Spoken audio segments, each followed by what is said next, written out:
சின்ன ஒரு கதை ஒன்று. இது ஆல்ரெடி இந்த தலைப்பு வந்து பார்த்தா அக்கறை என்ற தலைப்பு.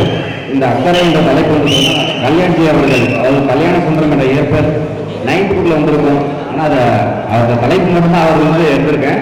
மற்ற லைன்ஸ்லாம் என்னோட லைன்ஸ் தான், ஏன்னா அப்புறம் காப்பரேட் சங்கம்னு சொல்லுவாங்க, அதெல்லாம் சொல்லிடுறேன். அவருக்கு நம்ம நன்றி சொல்லிடுறேன். ஏன்னா தலைப்பு அவருக்கு தான் அக்கறை என்ற தலைப்பில் இருந்து சமூக அக்கறை தலைப்பு.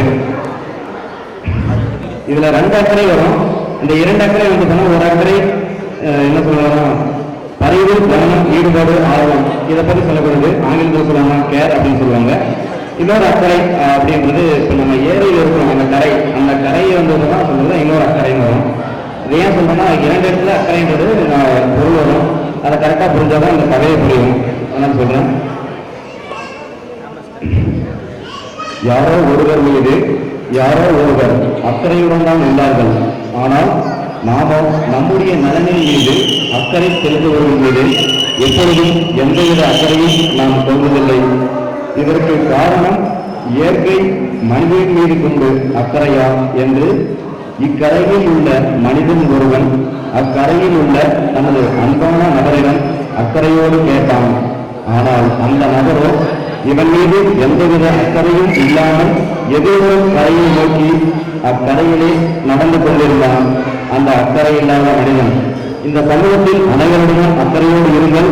சமூகம் உங்கள் மீது அக்கறை கொள்ளும். இது என்னுடைய வேண்டுகோள்.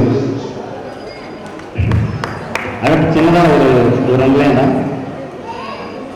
இது வந்து காதல் அன்புல அன்புன்னு சொல்லலாம்.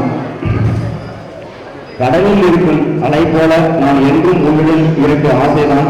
ஆனால் அந்த அன்பான அலையடித்தால் கூட உனக்கு வலிக்குமோ என்று நான் அஞ்சுகிறேன். ஆகவே கடலில் இருக்கும் மணலை போல எப்போதும் நான் உனக்கு மென்மையான நினைவுகளை மட்டுமே தர நினைக்கின்றேன். அதுவும் உனக்கு தெரியாமலே. நீ எங்கு சென்றாலும் உன்னை பின்தொடர்வேன், மனதாக மட்டுமே, என்றும் உன் நினைவுடன். நன்றி. வாய்ப்பு அனைவரும் நன்றி. அப்புறம் இந்தியன் தகவல்கள் மிக முக்கியமான நன்றி தெரிவிக்கிறேன். தேங்க்ஸ்.